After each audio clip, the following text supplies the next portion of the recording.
Try to imagine a life without timekeeping. You probably cannot. You know the month, the year, the day of the week. There is a clock on your wall or the dashboard of your car. You have a schedule, a calendar, a time for dinner or a movie. Yet all around you, timekeeping is ignored. Birds are not late. A dog does not check its watch.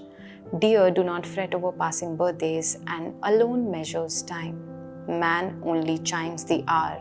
And because of this, man alone suffers a paralyzing fear that no other creature endures, a fear of time running out. Hello everyone, welcome to Kitaabi Cabins. I am Kritika, and today I am going to discuss a few books that you as a young adult or someone in your 20s should definitely read. And the quote that I just mentioned is a quote from the book Timekeeper by Mitch, Albom, which I think is a book that you should read in your 20s, a peak recommendation. It's a fiction book and it deals with a few fictional characters. One of the protagonists is who is someone who created time for the first time. Before that, time did not exist, minutes did not exist, seconds did not exist.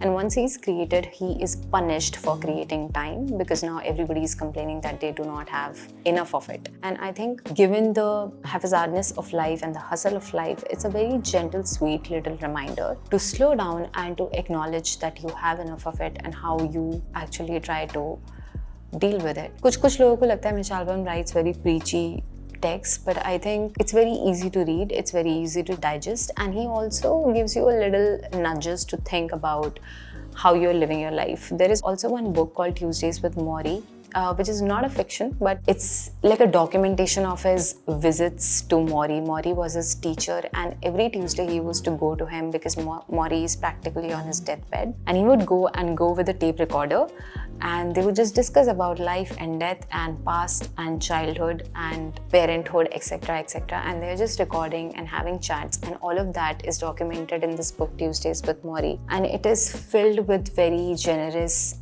non-preachy for me life lessons, which is very nice to read. The other recommendation that I have is Essays in Love by Lindy Botton. Love and relationships is a whole different context now in new age of the world, and Essays in Love and another one, a sequel to it called Course in Love, is like a handbook in relationships and something not to be learned or take lessons from, but I think it's a very nice perspective on how relationships progress in this day and age. It's messy at times, it's comforting at times, and it's a very nice mirror image of relationships in this day and age. Normal People by Sally Rooney. Sally Rooney is like holding the flag of writing down new age relationships. It's easy to read if you do not get exhausted by too many strong emotions.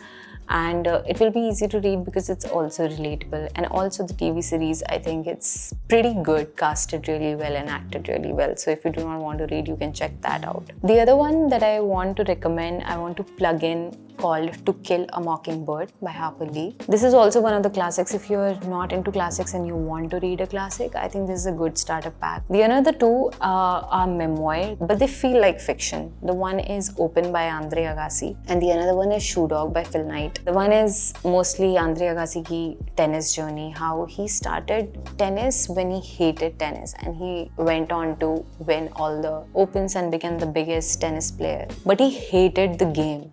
And this is such a weird conflict in life that he excelled at something that he honestly, with all his core, hated. And Phil Knight, on the other hand, in Shoe Dog, has written all about his failures that led up to the creation of Nike. और इन दोनों किताबों में जो common factor है, it's how they focus on what they did bad and all the decisions that were not good. And because we know that they succeeded in life, so it's good to hear from their failures as well and what they feel ki they must have done differently or just the resilience they had in their life. Both these memoirs feel like a fiction read, and you should definitely check them out. Do read in your 20s. I think they, first of all, shape to make a good habit. If you're into non-fiction and you read the 5 a.m. Club, the 5 a.m. Club also says that you should read for 20 minutes in the first morning. So my recommendations are to plug it in your 20-minute read in the morning. Good luck, live your life well. Thank you for watching, and I'll see you next time.